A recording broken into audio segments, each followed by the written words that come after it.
కార్మికుల హక్కులను ప్రభుత్వం ఒక్క కలంపోటుతో తొలగించడం సరికాదన్నారు వైసీపీ ఎమ్మెల్సీ బొత్స సత్యనారాయణ. ఎన్నో ఏళ్ల పోరాటంతో కార్మికులు సాధించుకున్న హక్కులను కాలరాస్తూ కార్మిక బిల్లు ఎలా పెడతారని ప్రశ్నించారాయన. కార్మికుల పని గంటలు 8 నుంచి 12 గంటలకు పెంచడంపై మండలిలో ప్రశ్నించామన్నారు. మహిళల రక్షణపై కూడా ఈ బిల్లులో క్లారిటీ లేదన్నారు. ఎప్పటి నుంచో కార్మిక సంఘాలు పోరాటాలు చేసి వాళ్ళు సాధించుకున్నవి ఒక్క కలంపొడితో చేయడం అనేది సంబంధించిన కాదని, దాంట్లో మేము భాగస్వాములు అవ్వని, దాంతో ముఖ్యంగా మహిళలకి సంబంధించిన సెక్యూరిటీ అంశాలు, సున్నితమైన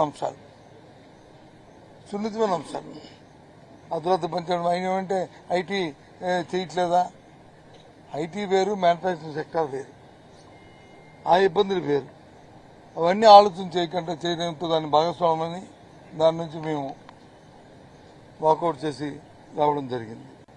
ఎప్పటి నుంచో కార్మిక సంఘాలు పోరాటాలు చేసి వాళ్ళు సాధించుకున్నవి ఒక్క కలంపొడితో చేయడం అనేది సంబంధించిన కాదని, దాంట్లో మేము భాగస్వాములు అవ్వని, దాంతో ముఖ్యంగా మహిళలకి సంబంధించిన సెక్యూరిటీ అంశాలు, సున్నితమైన